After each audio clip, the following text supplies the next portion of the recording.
Buenas tardes a todos. Recibimos con un fuerte aplauso al filósofo canadiense Jean Grondin, que ingresa al teatro acompañado por el rector de la Universidad Nacional de San Martín, doctor Carlos Ruta. El rector de la Universidad Nacional de San Martín, doctor Carlos Ruta, les da la bienvenida a la ceremonia de entrega del título de doctor honoris causa. Agradecemos la presencia de las autoridades de la Universidad Nacional de San Martín, invitados especiales, docentes, estudiantes y público en general. La Universidad Nacional de San Martín ha decidido otorgarle el título de doctor honoris causa por sus aportes a la filosofía y por su contribución a la reflexión sobre la universalidad del saber y la experiencia de sentido. Este acto va a comenzar con la participación musical de Carmen Valiero, pianista, que interpretará Solo una vez, No te puedo esperar más, Definitiva y Te mataría. La recibimos con un fuerte aplauso.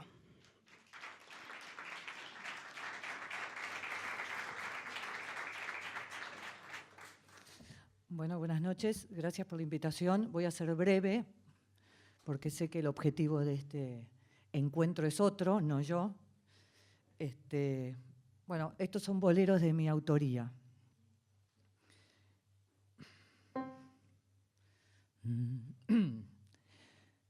Solo una vez se es feliz en esta vida.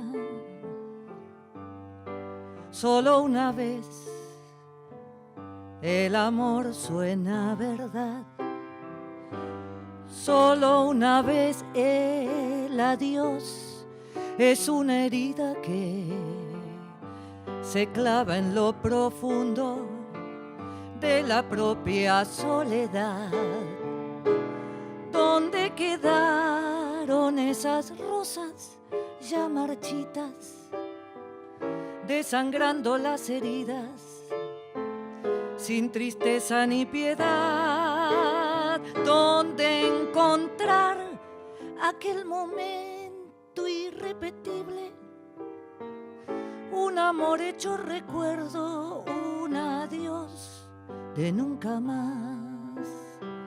Solo una vez es feliz en esta vida. Solo una vez el amor suena verdad.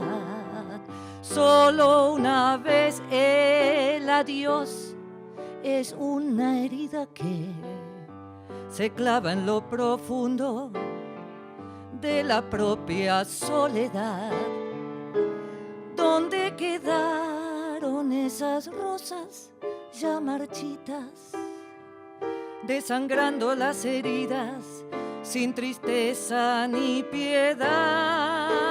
¿Dónde encontrar aquel momento irrepetible? Un amor hecho recuerdo, un adiós de nunca más.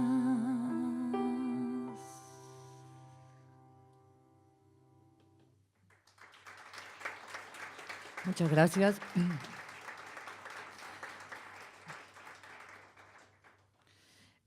Vamos a hacer otro.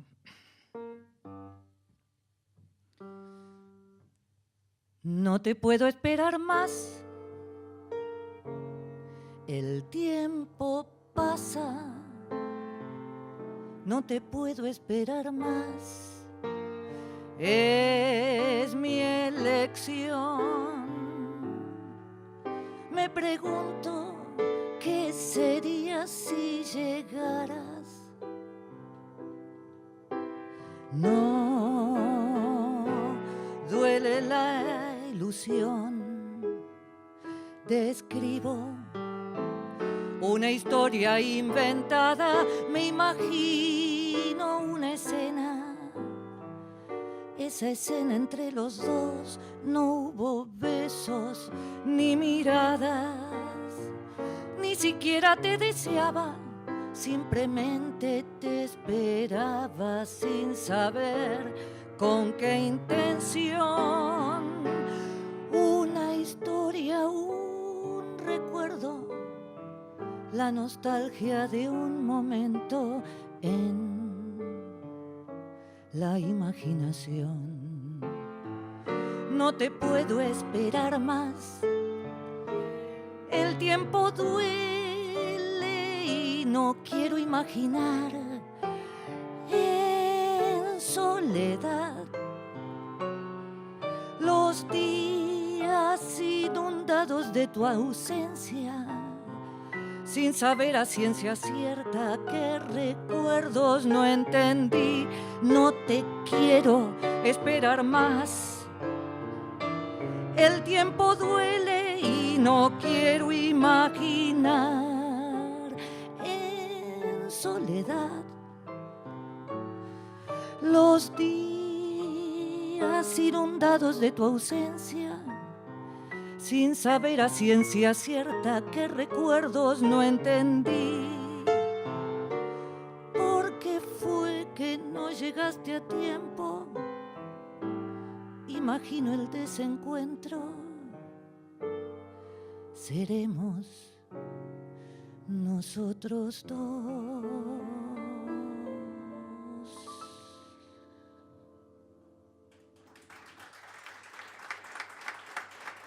Gracias. Bien, ya queda poco. Vamos. Definitiva es la caída de cada hoja sobre el mantel, sobre la mesa.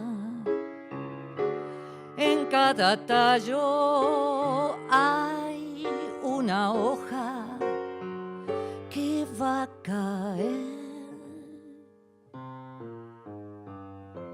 Muero por vos, definitivamente.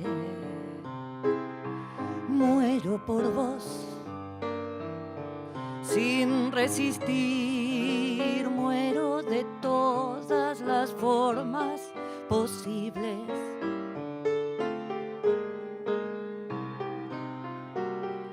Muero por vos, con cada tallo. Muero por vos, sin resistir. Muero de todas las formas posibles, sin percibir.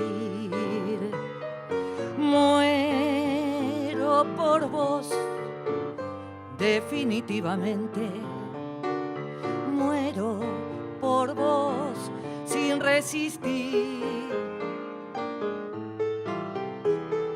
Muero por vos como las hojas. Muero por vos sin resistir. Muero de todas las formas posibles, sin percibir.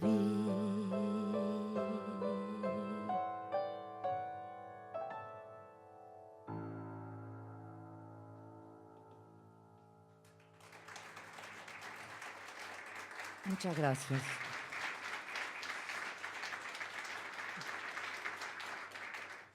Bien. Te mataría si pudiera fríamente. Te mataría sin sufrir y sin testigos.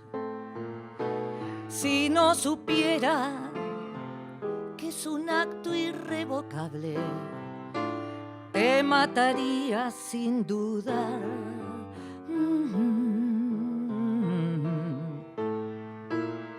Te mataría con las manos que te toco, con el placer de decidir por tu partida.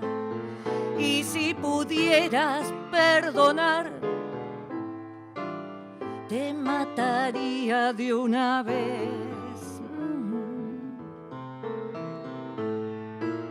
Sobre la cama que te besa, dentro de un cuarto humedecido por ese cuerpo tan deseado y conocido, en una noche sin final.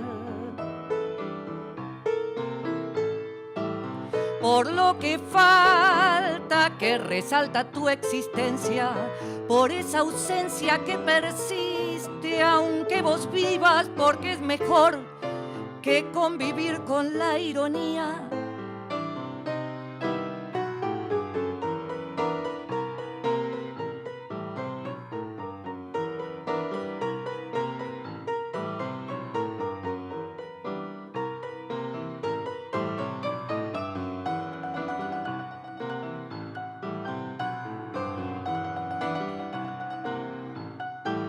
Te mataría sin llamarlo a asesinarte, con una muerte artesanal y apasionada. Sobre mi cuerpo quedarían esas marcas que ni la muerte de verdad me borrarían.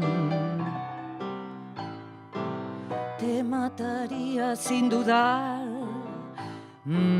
te mataría, te mataría.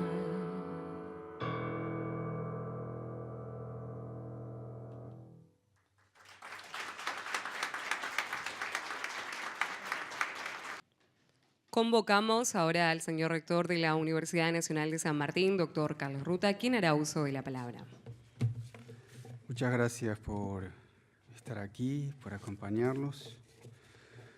Muchas gracias a Alejandro, Ramón y por supuesto a Jean Grondin por estar con nosotros, por acompañarnos en estos días y por haber aceptado este honoris causa, que sabemos es el mayor reconocimiento que una universidad puede hacer, en este caso nuestra universidad, que es pequeña, modesta, pero que tiene un sentido esta entrega, como todas las entregas, que sin duda está vinculada a un reconocimiento, al reconocimiento de una obra, de una vida consagrada, en este caso a la filosofía.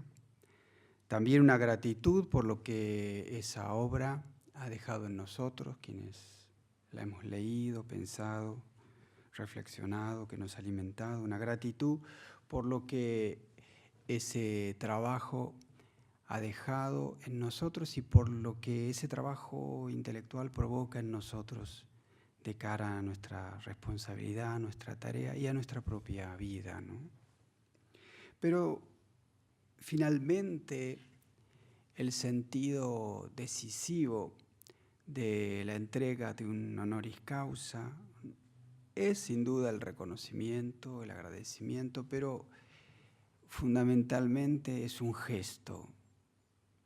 Y por eso agradecemos que acepten recibir, en este caso Jean Grondin, que acepte recibir este modesto homenaje, porque es un reconocimiento, porque es un gesto que hacemos ante nuestros estudiantes, ante nuestros profesores, ante toda la comunidad universitaria, ante la sociedad, un gesto que señala, que indica, que llama la atención de algo que nos interesa porque en eso se va nuestra vida personal, profesional y nuestra vida en común.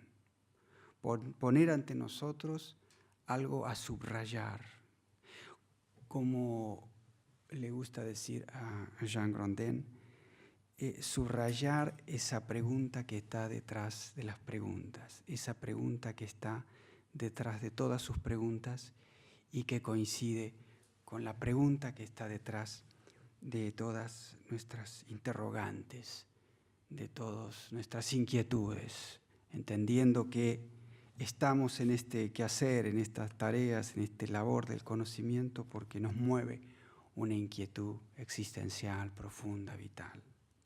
Y para eso me gustaría citar o ir a un texto de un escritor sudafricano que ustedes conocen bien, que es John Coetzee, que dirige en la universidad la Cátedra de Literaturas del Sur. En uno de sus libros, en realidad su última novela, no es su última porque está por aparecer una continuación de esta novela, que se llama La infancia de Jesús.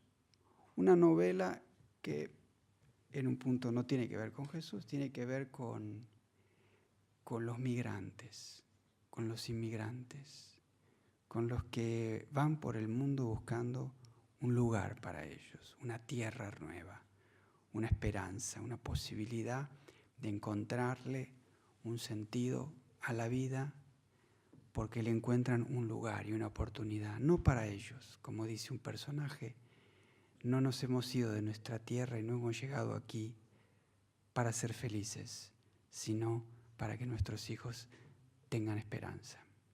Y en esa novela, en un diálogo, que voy a leer ahora una parte, después otra, entre el personaje central, que es uno de estos migrantes que va en un barco con otros compañeros y en ese barco desaparece, muere la madre de un niño que queda solo y él se hace cargo de ese niño y anda por esa nueva tierra, en realidad por un lugar donde los contienen en su primer tiempo, como si fuera un campo de concentración para inmigrantes, anda con este niño de un lado para el otro. Esta amiga que se hace allí, Elena, también otra que migra con él, le dice, bueno, hemos venido aquí para vivir una vida nueva, para no vivir una vida antigua en un nuevo lugar. Y el personaje central le dice, ¿de qué sirve una vida nueva si no nos transforma ni nos transfigura? Y a mí siempre esta expresión me dio mucho que pensar, también respecto de nuestra experiencia. También nuestra experiencia en el sentido de por qué hemos decidido, los que estamos aquí, la gran mayoría de los que estamos aquí, dedicar nuestra vida a lo que dedicamos. Cuando yo veo que los estudiantes de cualquier carrera deciden, muchos de ellos en esta universidad, un porcentaje importante, primera generación de estudiantes, en su familia nadie había sido universitario, deciden emprender esta aventura de hacer una carrera universitaria, de emprender una aventura intelectual.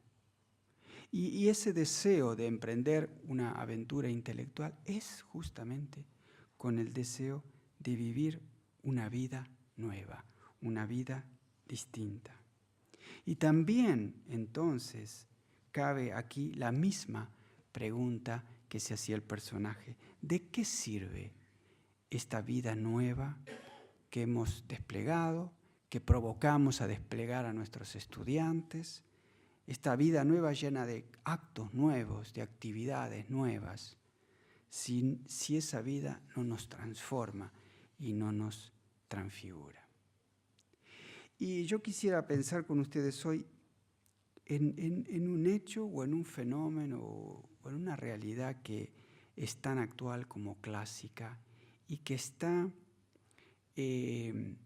frente a nosotros como una provocación a esa transfiguración, a esa transformación que debería o que debe o que queremos que haga la vida intelectual en nosotros.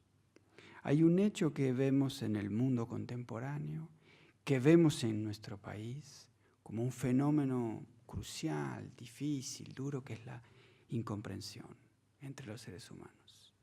La incapacidad para comprenderse, para el entendimiento mutuo. La imposibilidad de entablar un diálogo, de entablar una conversación, de entenderse. Por eso, este honoris causa, para ser breves, este honoris causa es un gesto fundamental a través de la obra de Jean Grondin de subrayar algo que es esencial, central y definitorio de la posibilidad del entendimiento mutuo, que es el escuchar, el disponernos a escuchar, el cultivar en nosotros las disposiciones para escuchar. y cultivar esas disposiciones para escuchar no simplemente como una actitud, sino también como un objeto de reflexión, de pensamiento profundo. Ese escuchar, esa disposición al escuchar, sabemos, lo hemos leído en la misma obra del profesor Grondin, es, en primer lugar, reconocer o saber que no sabemos. Es confianza en aquel con quien queremos entendernos, en aquel a quien queremos escuchar. Es aceptar el riesgo de escuchar.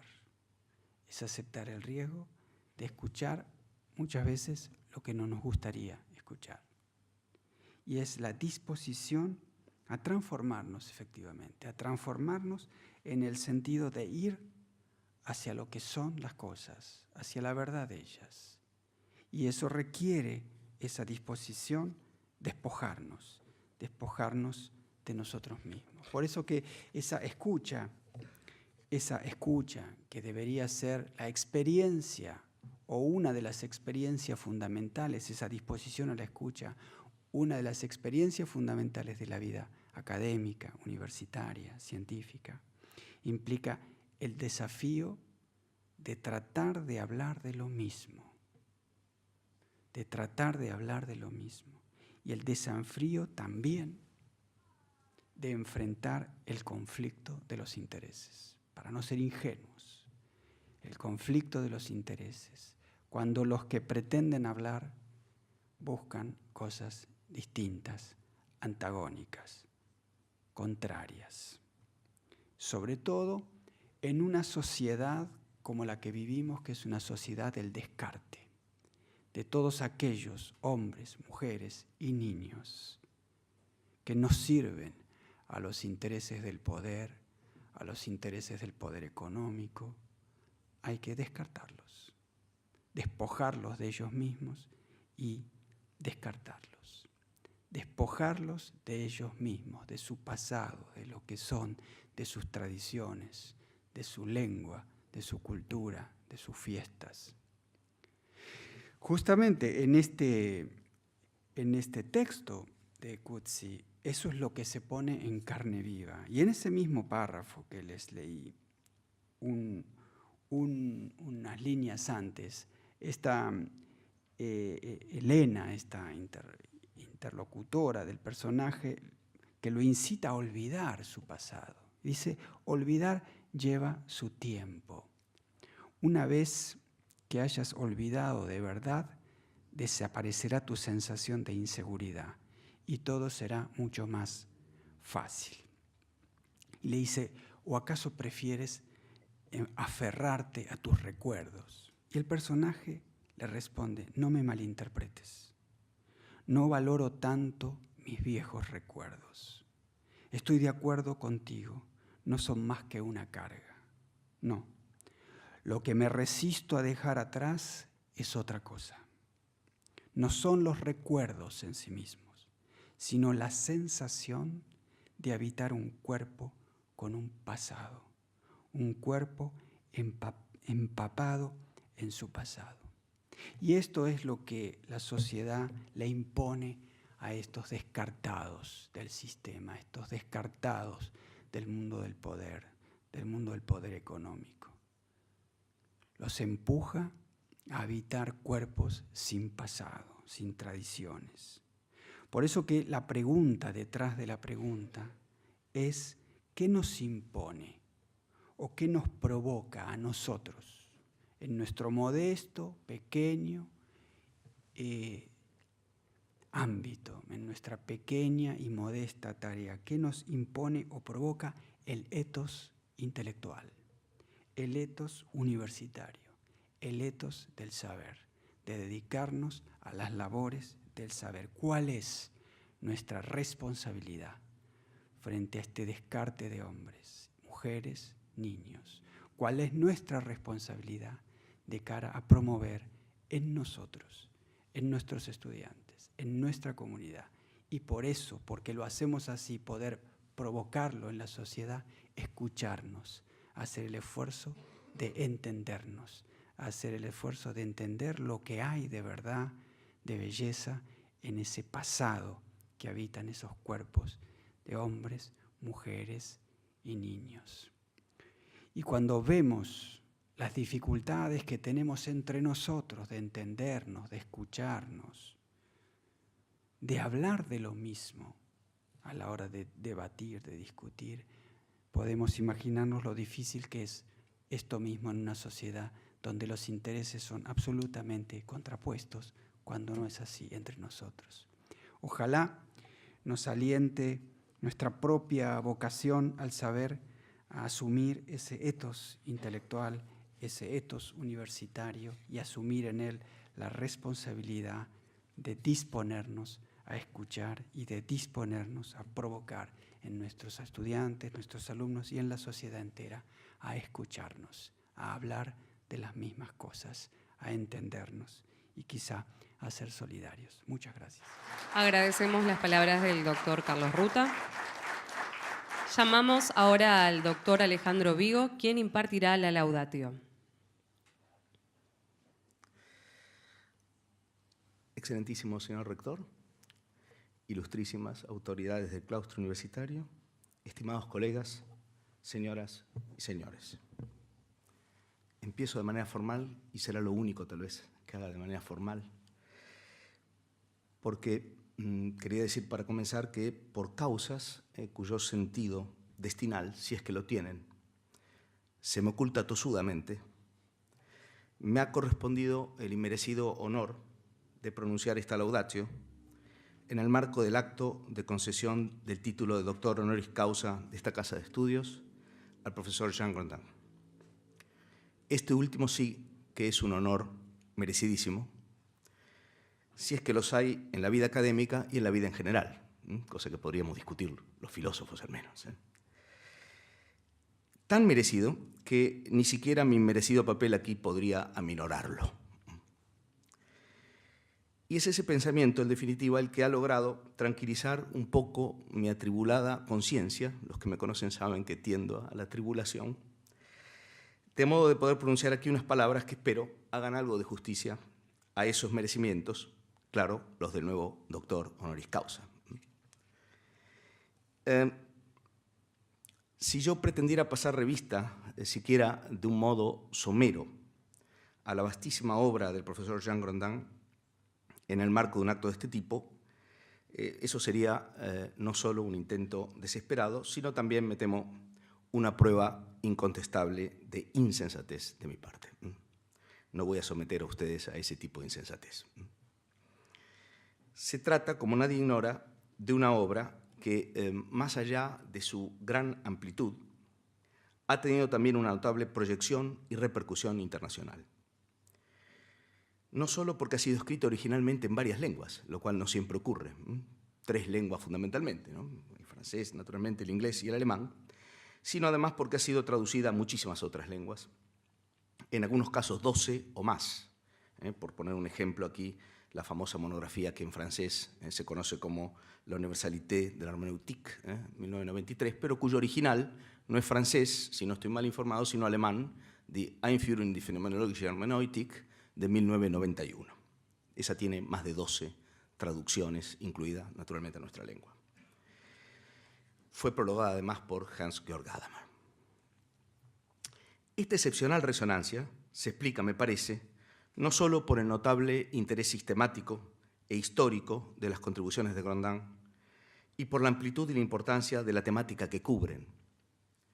Hay además algunos rasgos característicos del modo peculiar en el cual Grondin despliega y expone su pensamiento, ciertos rasgos característicos de su estilo filosófico, por llamarlo así, que juegan, a mi modo de ver, un papel muy importante a la hora de dar cuenta de la enorme eficacia difusiva que muestra su obra, capaz de interpelar a lectores de cualquier origen y orientación, mucho más allá del estrecho círculo de especialistas dedicados a la filosofía o del aún más estrecho de filósofos dedicados a la hermenéutica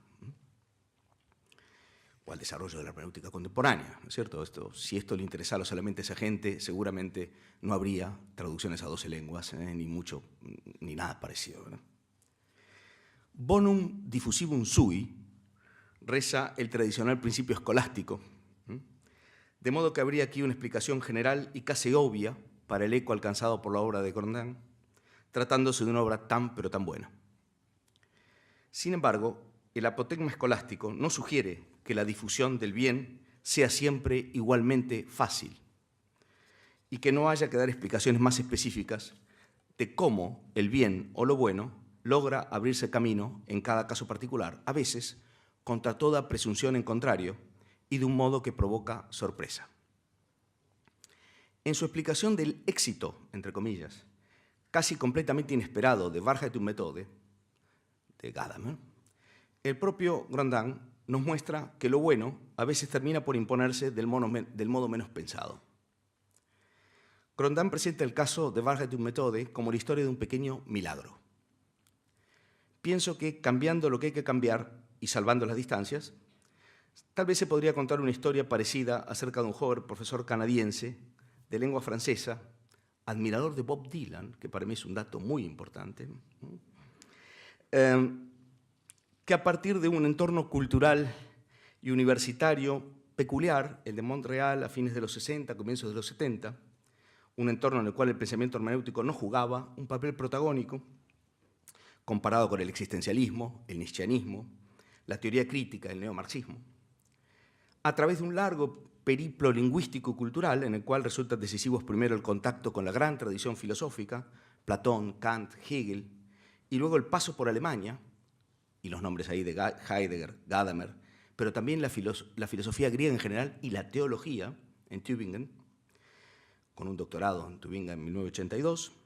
A través de ese largo periplo, entonces, este joven admirador de Bob Dylan en Montreal llega a convertirse finalmente en el representante internacionalmente más caracterizado y tal vez el único genuino continuador creativo del pensamiento hermenéutico inaugurado por Gadamer, sobre todo ahora que en Alemania todo el mundo parece obstinado en perseguir el inverosímil propósito de disfrazarse de norteamericano, sobre todo en sede filosófica.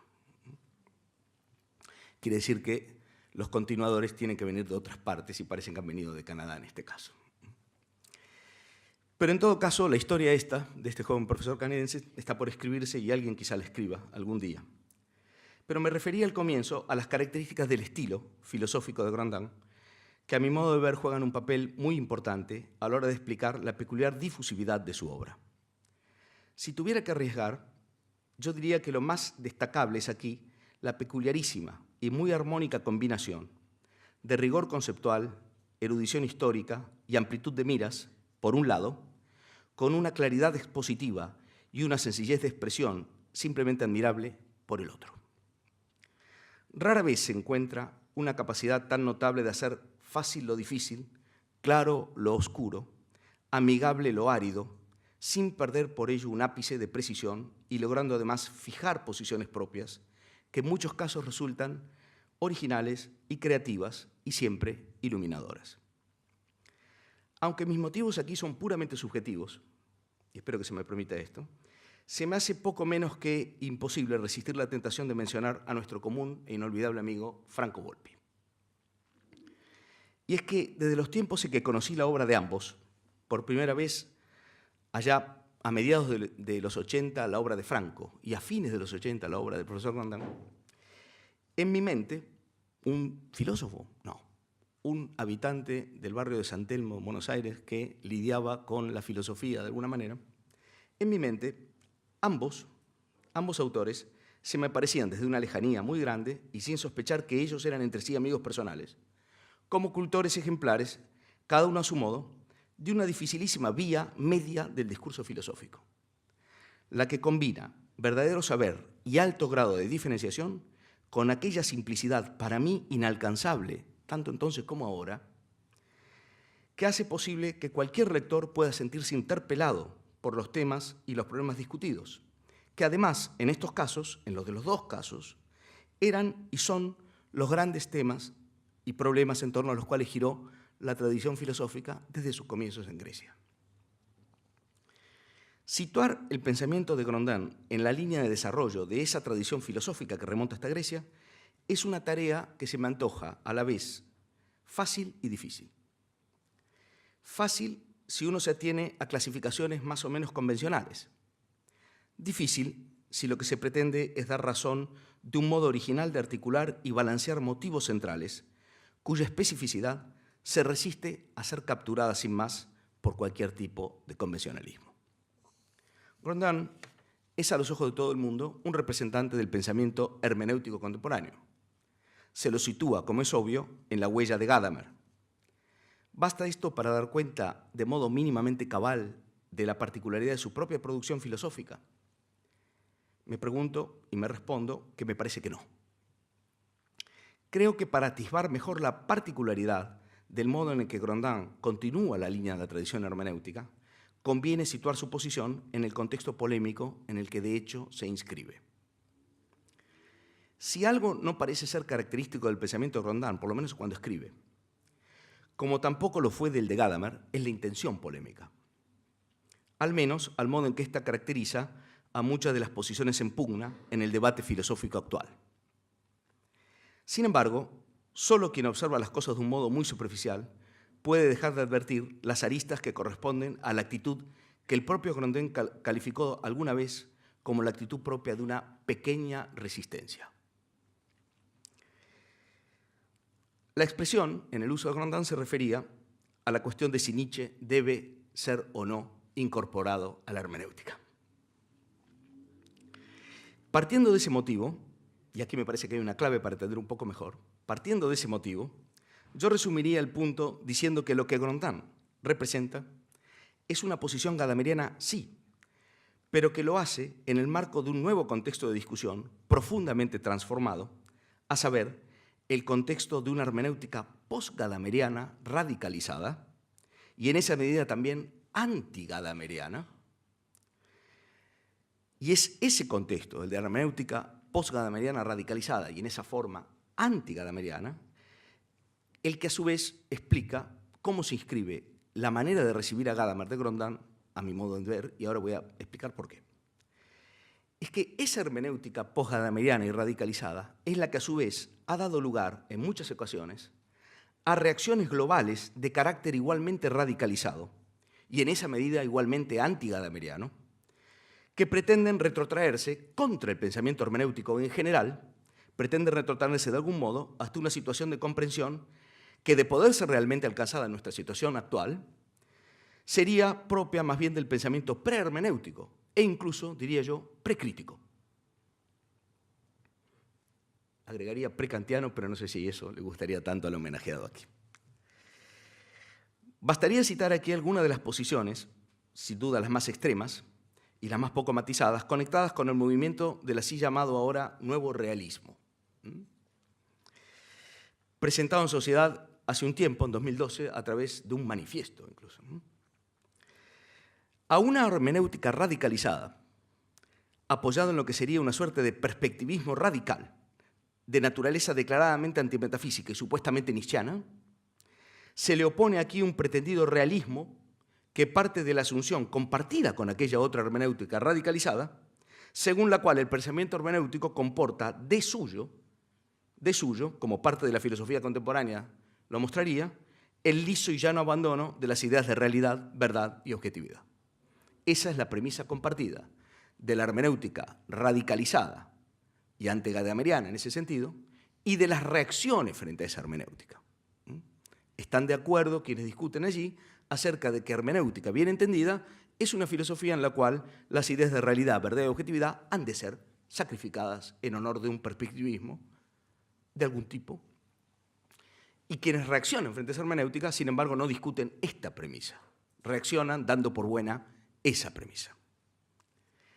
El contexto de esta polémica puede calificarse, a mi modo de ver, de esencialmente antigadameriano en su conjunto, en la medida en que ambas partes del debate asumen como algo obvio la incompatibilidad del pensamiento hermenéutico con algunas intuiciones básicas más importantes de la tradición metafísica. La posición de Grondin, en cambio, no parece poder situarse en ninguno de esos dos extremos, dentro de dicho esquema, que es un esquema sobresimplificado y confrontacional. En efecto, su propia visión de la hermenéutica resulta desde el comienzo ajena a toda radicalización perspectivista, que pudiera dar lugar a alguna forma de relativismo post- o antimetafísico. Su insistencia en las líneas de continuidad que vinculan el pensamiento hermenéutico contemporáneo en la matriz que va de Heidegger a Gadamer con los temas y problemas de la tradición filosófica solo puede comprenderse por referencia a una concepción de la hermenéutica que no parte de un contraste irreconciliable con la metafísica, sino que por el contrario enfatiza fuertemente los momentos de continuidad motivacional y temática entre ambas. Su lúcida presentación del conjunto de la línea del desarrollo de la metafísica desde Parménides a Levinas, pasando por Kant, Heidegger y Gadamer, provee un notable testimonio acerca de cómo una hermenéutica consciente de su propia identidad nuclear está todavía hoy en condiciones de no sucumbir a la tentación de terminar socavando sus propios puntos de partida y terminar así degradándose en lo que no puede ser más que una caricatura de sí misma. La reconciliación del pensamiento contemporáneo que reivindica la universalidad de la experiencia de sentido con aquellas preguntas últimas que dan cuenta de lo que Kant llamó alguna vez la metafísica naturalis, esa reivindicación no constituye, desde este punto de vista que estoy tratando de esbozar, más que una vuelta reflexiva, no forzada, pero a la vez inevitable, de la conciencia hermenéutica sobre sus propias raíces existenciales. El ser humano es, en definitiva, el ser que comprende sentido y, por lo mismo, es también el ser que pregunta, y pregunta radicalmente por las raíces mismas del sentido experimentado. La resistencia más eficaz no necesita ser siempre también la más estridente. En ocasiones, puede muy bien ser la más serena y también la que desde el exterior se nos presenta como la más pequeña. Me parece que esta es una lección invalorable que nos deja un seguimiento atento del decurso y el estilo del pensamiento gadameriano. Y pienso que en el marco de un contexto polémico fuertemente radicalizado y a menudo ciego respecto de su propio carácter obsesivo, posiblemente nadie entendió mejor esa lección y nadie fue más lúcido y más creativo para extraer sus consecuencias más importantes que el profesor Jean Grondin. Gracias. Agradecemos las palabras del doctor Alejandro Vigo. Invitamos ahora al doctor Carlos Ruta y a Jean Grondin a subir al escenario. Jean Grondin recibirá de manos del señor rector el diploma de doctor honoris causa de la Universidad Nacional de San Martín.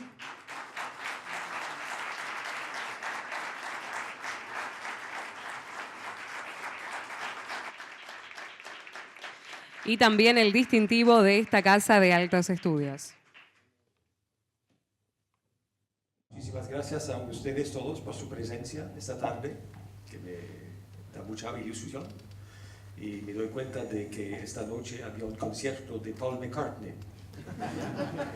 Confieso que no es Bob Dylan, no es el nivel de Bob Dylan, sí, pero tal vez es la única visita de Paul McCartney en Argentina. Y seguramente en mi caso no es mi última visita en la Universidad de San Martín. Es el inicio de una gran amistad hoy. Espero como se concluye la película Casablanca, ¿no? Entonces es nuestro primer encuentro entre ustedes y mí.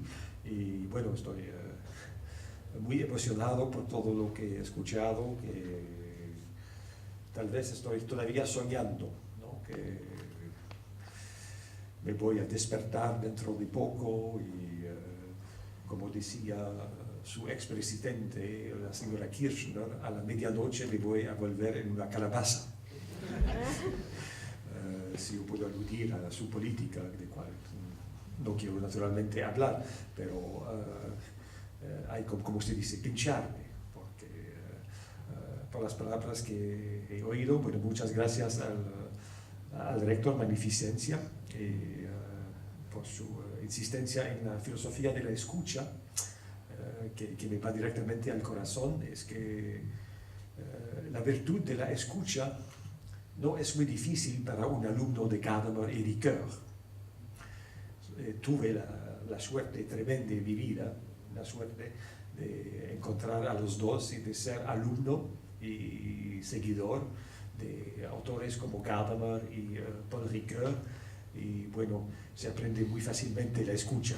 Hay solamente que callarse y abrir sus oídos frente a este gen. Y muchas gracias naturalmente a mi amigo Alejandro Vigo por sus exageraciones. Bueno, que como estoy en un sueño ahora mismo digno de Borges, ¿no? Digno de la ficción de Borges, estoy muy emocionado y muchas gracias por esas palabras, a pesar de su irrealidad, ¿no? que me doy cuenta de eso. Y bueno, yo, ¿de qué tema puedo hablar hoy? Bueno, yo no sabía de qué tema hablar, ¿no? Primera idea y ha sido, bueno, puedo hablar de hermenéutica, pero eso le va a aburrir, ¿no? Porque mi padre siempre me decía, cuando veo la palabra hermenéutica, siempre tengo que buscar en el diccionario lo que funciona, ¿no? Porque mi padre pensaba que yo estaba una oveja perdida en el campo de la filosofía y era un médico, un chirurgo y bueno, que me gustaría que sea aquí esta noche para ver que la oveja perdida, bueno, está todavía perdida, pero bueno, en un sueño. Y bueno, ¿de qué tema voy a hablar? No quería hablar de un tema que ustedes no conocéis, pero ¿qué cosa conozco? Bueno, de fútbol no puedo hablar con argentinos, no puedo decidir quién es mejor, Maradona o Messi, eso es una paradoja, un tema del cual no puedo hablar. Bueno, me tocó hablar de la educación. ¿Por qué hablar de la educación? Porque es uno de los pocos temas que conozco por experiencia y porque tiene algo que ver con el doctorado que usted me ha otorgado. ¿Qué quiere decir un doctorado? Doctorado viene del latino, seguramente doctus, y me otorga la permisión de docere. Docere, como se puede pronunciar, es enseñar. Y bueno, muchas gracias por esa autorización de enseñar. Y es una cosa que trato de hacer desde algunos años, pero con muchas frustraciones. A propósito de la educación, tengo muy pocas certezas. Y es un oficio, el de enseñante, lleno de paradojas que quiero abordar con ustedes en breve, naturalmente, y dándome cuenta que todos tienen una experiencia muy amplia de la educación. Todos hemos pasado toda nuestra juventud en escuelas prácticas o tal vez en colegios y con enseñantes a veces inspirantes, a veces muy aburridos. Bueno, es nuestra experiencia total. Y entonces hablo de un tema de cual no soy especialista, que conoces tan bien como yo, un tema muy universal, al cual otorgamos muy grande importancia, la educación, pero a propósito del cual hay muy pocas certezas. Y yo quiero desarrollar filosóficamente algunas paradojas que me plantea el tema de la educación. Y en este título que he propuesto para la discusión, la reflexión de esta tarde, estaba todavía pensando a mis maestros. Recuerdo que el 11 de febrero de 1995 se celebró el 95 aniversario de Gadamer. Y invitaron a esa ocasión a Paul Ricoeur a dictar la conferencia de homenaje. No sé si estuve.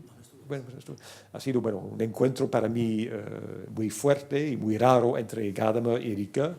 Y el tema de la ponencia de Ricoeur ha sido, en francés, las paradojas de la autoridad.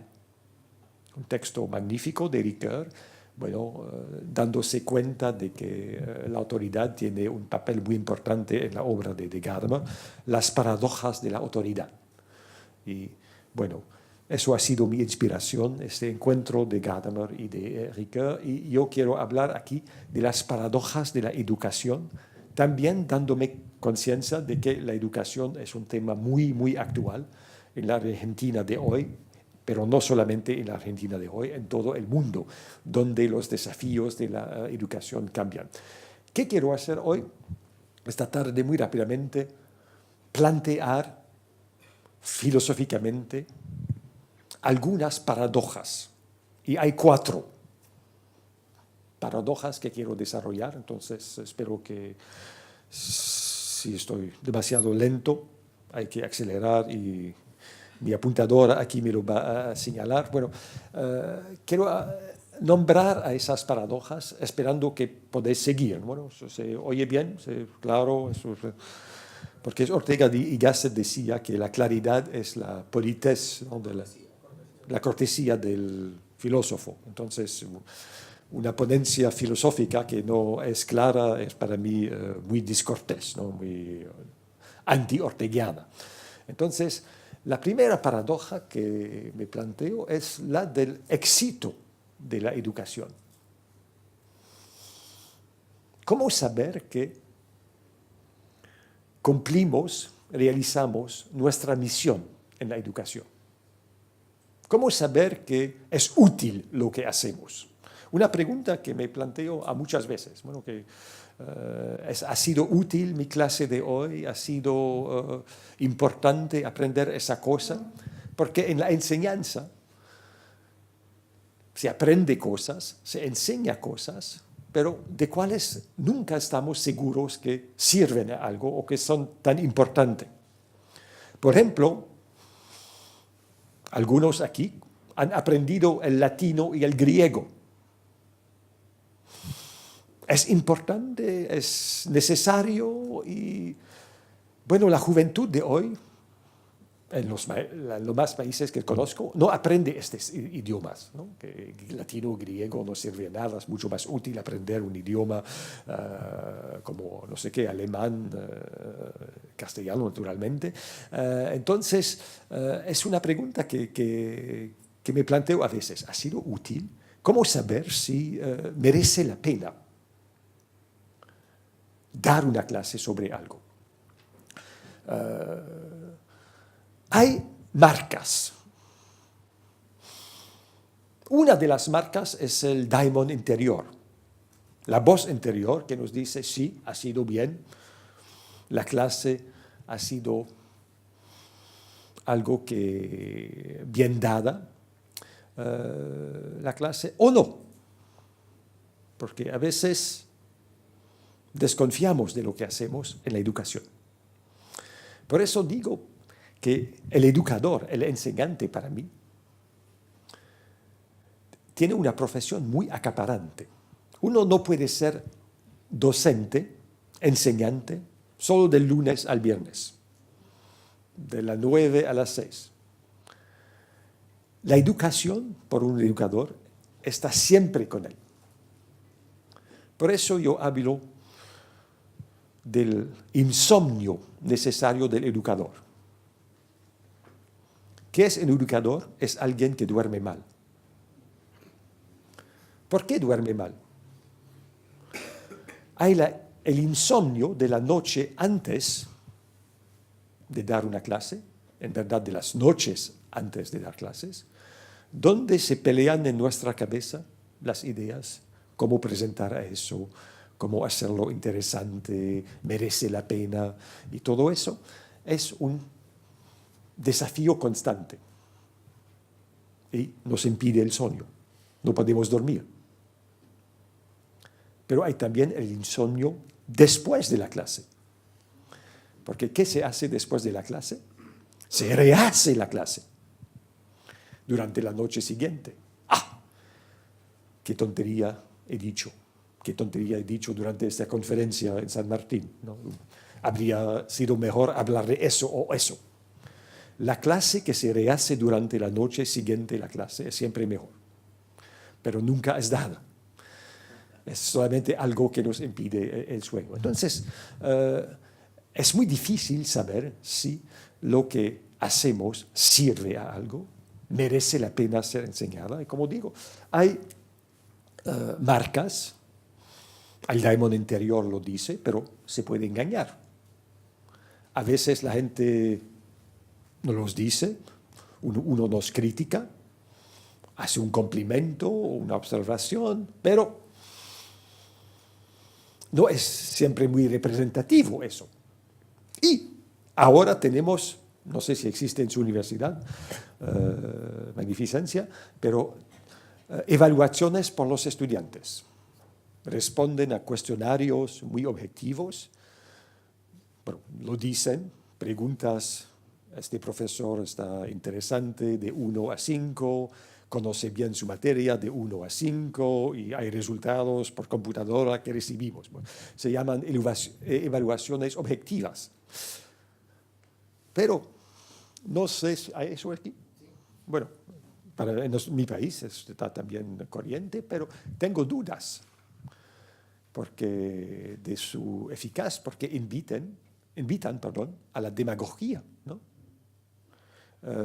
Los alumnos van a, ¿cómo se dice?, recompensar al profesor que es cool, que dice las cosas que quieren escuchar y que no tiene medidas dracónicas de evaluación. Entonces no es una guía muy fiable, ¿no? Y eso me conduce a evocar en esta primera paradoja, la paradoja retórica de la educación. Con eso quiero apuntar a la idea, cuando damos una clase, especialmente en una disciplina como la filosofía, debemos decir o hablar de temas que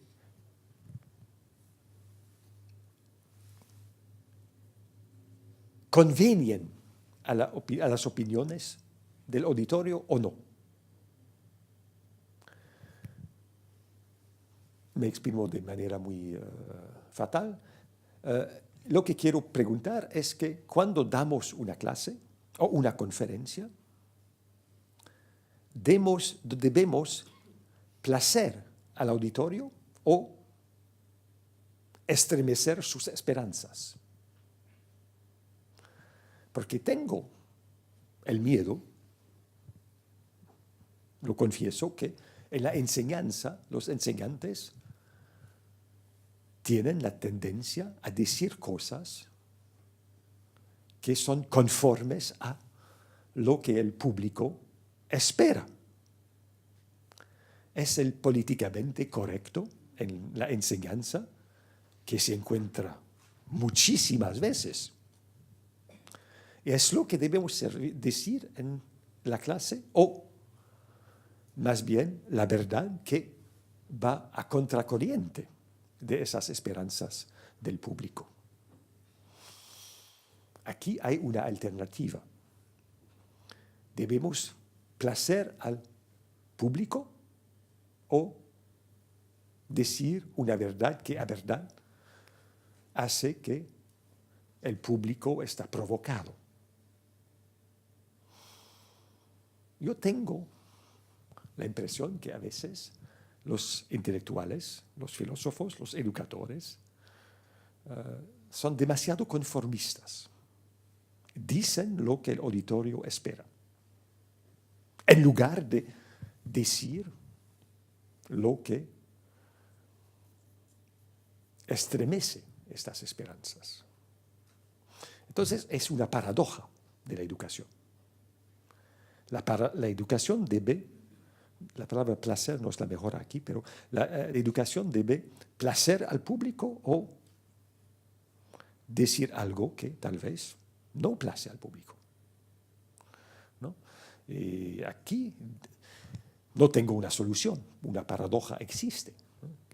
Claro, cada orador, cada retor tiene que comunicar con su público, pero hay una paradoja aquí. No puedo resolverla, pero yo invitaría a los educadores a más audacia en su enseñanza, más audacia, a respetar más el imperativo de la verdad, de lo que hay que decir y no solamente lo que es conveniente o lo que hace que la gente piensa que estamos cool, ¿no? De eso hay demasiado en la enseñanza. Profesores que son cool. Y yo he aprendido muchísimo de maestros que eran muy fríos, pero que decían verdades importantes que quedan. Eso es la primera paradoja. Entonces, mi pequeña solución es decir, más audacia. Pero there's a catch, como se dice en inglés. El que lo hace no va a ser amado. Eso hace parte de una paradoja de la educación. Hay una segunda paradoja de la educación, tal vez atada a esta, y tal vez que viene del hecho de que vengo del norte, de Canadá, de América del Norte, es la paradoja de la excelencia.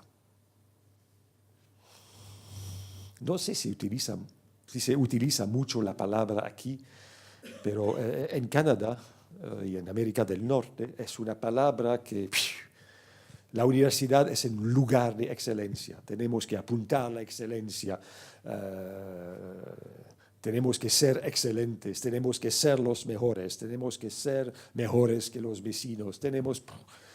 Es un vocabulario muy competitivo, la de la enseñanza.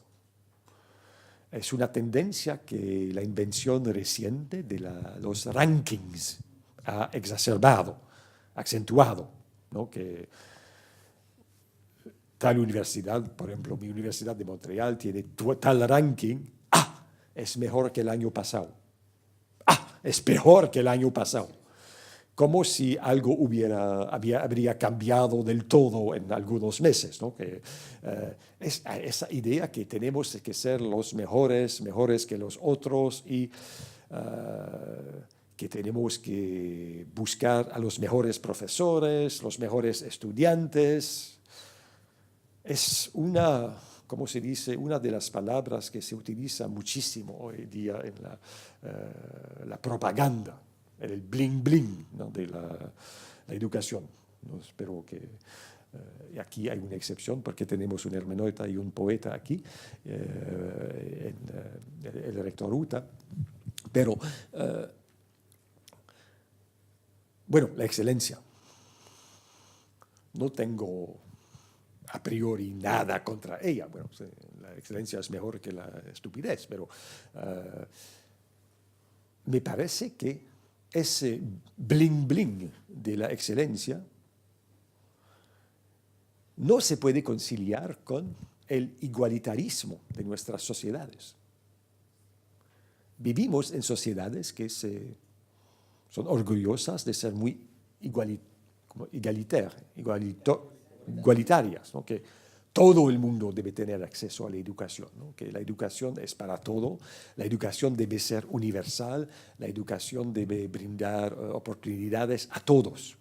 Entonces yo veo aquí un conflicto, ¿no? Que nuestros valores, como se puede decir, como este culto casi monomaníaco de la excelencia y la vocación, la misión abarcadora, igualitaria de la educación. Y creo que esa paradoja o conflicto tiene que ver con las raíces morales de nuestra Constitución. Para hablar un poquito como Charles Taylor, mi colega, evidente en Montreal, que habla de las fuentes de nuestras identidades morales, pero creo que el culto de la excelencia y nuestro sentido de la igualdad de las oportunidades tienen raíces diferentes en nuestro subconsciente, en nuestra formación. Nuestra idea de la excelencia, de la competición, viene de la tradición griega y de su ética, que era una ética del honor guerrero. Lo que la ética griega valoriza es el vencedor, el conquistador, el ganador, el que ha exterminado a sus rivales. Y Es una ética, esta de los griegos, que nos influye cuando nosotros valorizamos, por ejemplo, los campeones en el fútbol, en el deporte, en el negocio, en la educación. Hace parte de nuestra, ¿cómo se dice?, substancia moral. Pero hay otra fuente, hay otro origen de nuestra sensibilidad moral que es cristiana. Y la idea cristiana que compartimos en nuestras sociedades, porque ya están en el fondo de nuestras constituciones, es la idea de la universalidad de la salvación, ¿no? La universalidad potencial de la salvación que viene del cristianismo es la fundación de la dignidad universal del ser humano, ¿no? Entonces hay aquí una fundación cristiana. A veces hay gente que no hay que decir que es cristiana. Bueno, lo siento muchísimo, pero hay que decir la verdad otra vez. Es este origen. Bueno, son las dos éticas que nos determinan en el interior, y se podría desarrollar de manera especial, pero que de hecho son contradictorias. Un lado de nosotros valoriza el ganador, el vencedor, el conquistador, el hombre fuerte, y el otro lado está del lado de los indignados, está del lado de los que no tienen oportunidad. Y entonces, la paradoja para la educación está ¿para quién? ¿Para el élite? ¿Para la excelencia? La excelencia que puede ser la excelencia intelectual, los más brillantes, o que puede ser, naturalmente, la excelencia financiera. Los que tienen más dinero, los que tienen más recursos, son los que pueden ir a las universidades de Harvard y de... Bueno, ya sabemos que eso. La educación se dirige a la excelencia o al gran público. Un dilema. Creo que es un dilema importante para mí, una paradoja, en la idea de la educación misma, porque la educación misma apunta a la excelencia. Siempre vamos a enseñar los mejores autores, los mejores libros, y siempre que queremos que habíamos los mejores profesores y estudiantes, seguramente que los mejores estudiantes logran las becas, eso es evidente, pero es necesario que todos tienen acceso a la educación, que todos tienen acceso al saber. Entonces, ¿cómo resolver esa paradoja? Bueno, hay que plantearla por la primera vez. Yo digo que nuestra primera tarea es desarrollar una enseñanza universalmente accesible. De ahí la insistencia en la claridad. Eso es nuestra primera obligación, pero haciendo eso, apuntar siempre lo mejor. Pero lo mejor está en la cosa misma. Las mejores obras, los mejores autores. Aquí hay que apuntar la excelencia. Pero la educación, nunca hay que olvidar, es para todos, ¿no? Y la idea de educación misma, a la cual voy a volver, implica esa universalización de la educación. Tercera paradoja. Bueno, estoy en la mitad, no sé cómo somos con el tiempo. Estamos bien. Bueno, puedo ir más rápidamente, ya que... bueno, la tercera aporía o paradoja, para hablar como Ricoeur, de la educación, es la paradoja de la transmisión en una edad donde todo es accesible. Nueva paradoja de la educación. ¿Por qué hay enseñantes? Hay enseñantes para transmitir un saber que sin ellos no sería transmitido. Por ejemplo, si en una universidad no hay un especialista de asirología, no se va a transmitir la asirología. o si, por ejemplo, no hay un especialista de metafísica en una universidad, no se va a enseñar la metafísica. Pero lo nuevo en nuestra época es que el saber que transmitimos es un saber que es siempre más accesible, según la promesa de la accesibilidad universal de la educación de la cual acabo de hablar. Entonces, eso plantea desafíos nuevos a la educación, porque a veces me pregunto, ¿a qué servimos si el saber es universalmente accesible? Me ocurre, por ejemplo, hay estudiantes que me dicen, bueno, la semana que viene no podré ir a su clase, usted me puede mandar el PowerPoint de su presentación. Bueno, mi respuesta es que no tengo PowerPoint, ¿no? Pero los estudiantes a veces prefieren el PowerPoint a la presentación oral. No puedo ir a su conferencia esta tarde, me manda el PowerPoint. Sí, lo voy a mandar dentro de poco. O otra manera de plantear esa pregunta, ¿por qué dar una clase de 40 o 50 horas sobre Kant, sobre Borges, sobre la Revolución Francesa o la física cuántica, si uno puede leer un artículo en la red sobre el mismo tema? Por ejemplo, en Wikipedia.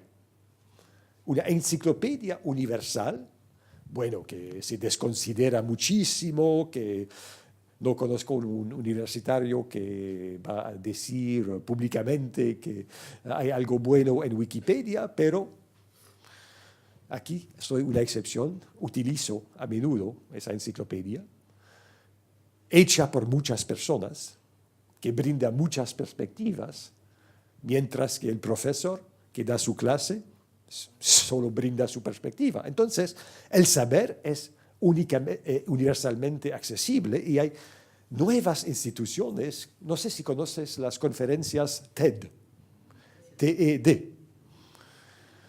Son conferencias de 20 minutos, o creo 18 minutos, dados por especialistas sobre un tema, todos los temas del mundo, la literatura argentina, la historia de Argentina, la de Canadá, la física cuántica, negocios.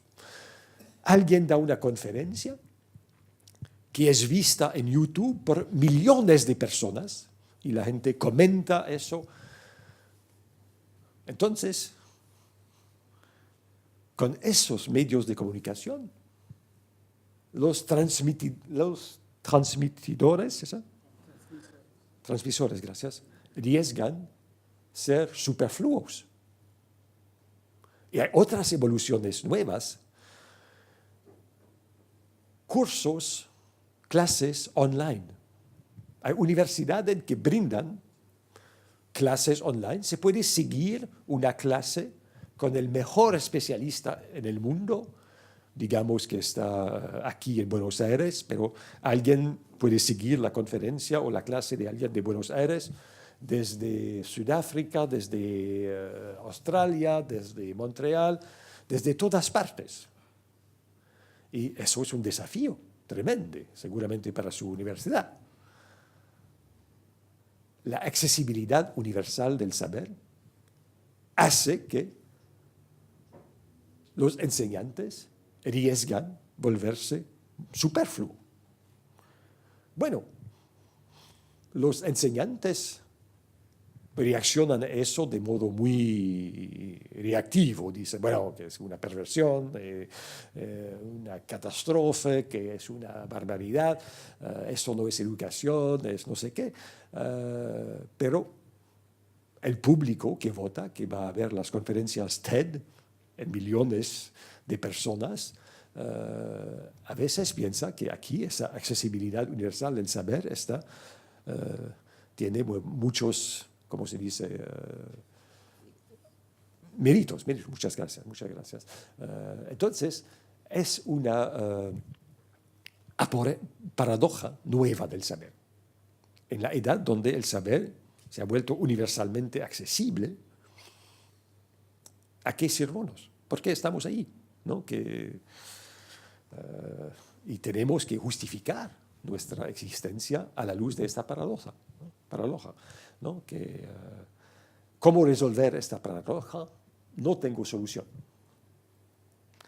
Además, porque creo que no tenemos idea de dónde van a ir las cosas en las próximas decenias. Pero yo me imagino, creo que hay aquí una evolución irresistible hasta la transmisión del saber online que pone en duda o en cuestión, por lo menos, la existencia de universidades y de escuelas tradicionales, si todo se puede buscar en Google. Bueno, ¿cómo resolver esta paradoja mientras que esperamos la respuesta de las generaciones que suben? Creo que el problema hoy, y no digo nada de original, es que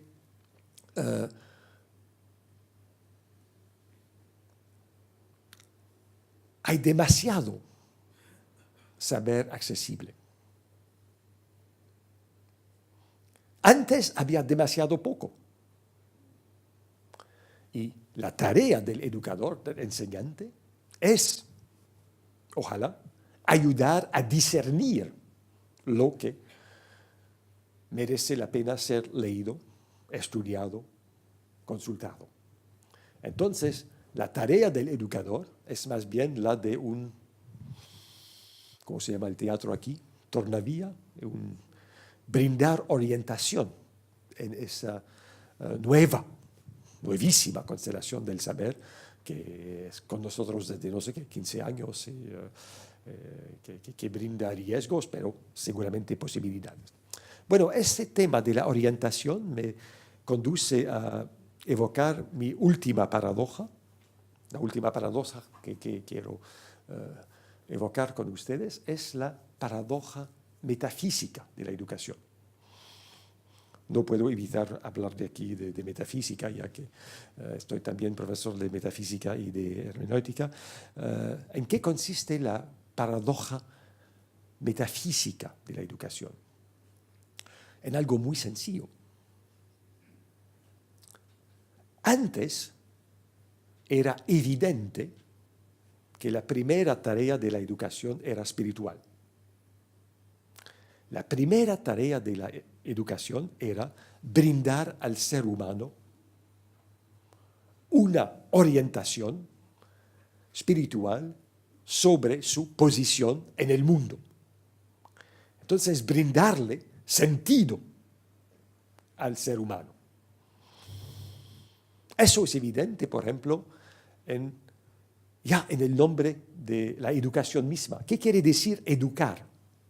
La palabra es muy sencilla. Educar quiere decir conducir, ducere, fuera de. Educar. Conducir fuera de, educare. ¿Fuera de qué? ¿Y hasta qué? ¿Ex qué? ¿De qué? Bueno, de la estupidez, de la tontería, de la ignorancia, de la oscuridad. ¿Hasta qué? Hasta la luz.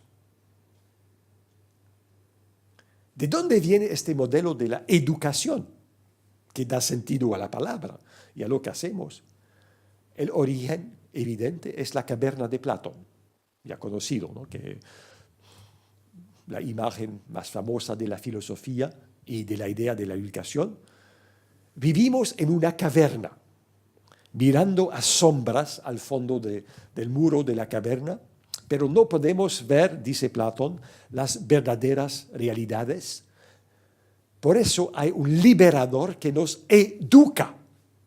¿Qué quiere decir que un liberador nos educa? Nos conduce fuera de la caverna. Es el único sentido de la educación, metafísicamente. Conducirnos fuera de la caverna a ver las realidades verdaderas mismas. Es así que se ha entendido desde siempre la idea de la educación. Seguro, la educación brinda muchos saberes. Saberes técnicos, saber hacer, y bueno, politécnica y todo eso. Pero toda la educación sirve un fin, la orientación del ser humano en la vida. La orientación del ser humano en la vida, porque el ser humano es alguien que se plantea preguntas metafísicas, que no son muy abstractas las preguntas metafísicas. ¿De dónde vengo? ¿Y dónde voy? ¿De dónde vengo? Porque no soy creador de mí mismo, no me he inventado a mí mismo, vengo de algo, tengo un origen, y ¿qué me espera en la vida? ¿Qué puedo esperar en la vida? Pregunta metafísica fundamental, ¿no? Pregunta metafísica fundamental. Bueno, la educación, toda la educación, sirve a responder a esas preguntas y así a reconocer un sentido a la vida humana. Reconocer un sentido a la vida humana. Bueno, estoy diciendo ahora cosas que suenan raras para nosotros. Porque hemos olvidado, y del todo, esta finalidad metafísica, y metafísica en el caso de Platón, metafísica de la educación. Pero, si no hablamos de la orientación metafísica de la educación, ¿por qué educar? ¿De qué hay que salir y por qué hay que salir? Si olvidamos a la educación metafísica del ser humano, lo siento mucho, la educación no tiene sentido. La educación no tiene sentido, o lo que ofrece debe nombrarse de otra manera que como educación. Bueno, la idea de una orientación metafísica de la educación, de una fundamentación metafísica de la educación, es ahora un sujeto, un asunto tabú. Ya sabemos por qué. Hay dos razones por eso. La primera tiene que ver con la orientación seguramente materialista de la ciencia moderna. Solo vivimos en un mundo donde hay materia y la ciencia solo puede conocer sus leyes y no hay nada más. Eso es una visión del mundo materialista que olvide que es una metafísica. Que olvide que es una metafísica y una metafísica que no brinda ninguna orientación al ser humano. La otra razón tiene que ver naturalmente con la diversidad de las visiones del mundo en nuestras civilizaciones, en nuestras sociedades, siempre más multiculturales, siempre más multicultural, o se dice así, ¿sí? Y donde es peligroso hablar de una finalidad metafísica de la educación. Entonces, ¿qué se hace? Bueno, se barre las preguntas metafísicas sobre el tapete, ¿no? Que se olvide esa finalidad metafísica de la educación, o se la reemplaza con otra cosa. No sé cómo se llama. Cada 10 años inventan nueva cosa. Desde poco se llama ciudadanía. Hay que aprender a ser buenos ciudadanos. ¿A eso sirve la escuela? ¿Eso basta? Yo confieso que en mi vida nunca he recibido clases de ciudadanía. Pero voy a votar cada vez, bueno, respecto a mis demás, si no me hacen daño. Entonces, yo digo, todo eso son ersatz, sustitutos a una formación, a una educación que toma en serio la finalidad de la educación, que es una educación que tiene que ver con preguntas metafísicas. Entonces, ¿cómo resolver esa paradoja? La última paradoja con la cual les dejo esta tarde. Bueno, la primera cosa que hay que hacer es tomar conciencia del problema. ¿A qué sirve una educación si la educación ha perdido de vista toda orientación metafísica en la existencia? ¿Es una pérdida de tiempo? ¿No? La segunda tarea, muy importante, pero eso será tema de otra conferencia, es redescubrir esa finalidad finalidad metafísica de la educación. Muchas gracias por su paciencia.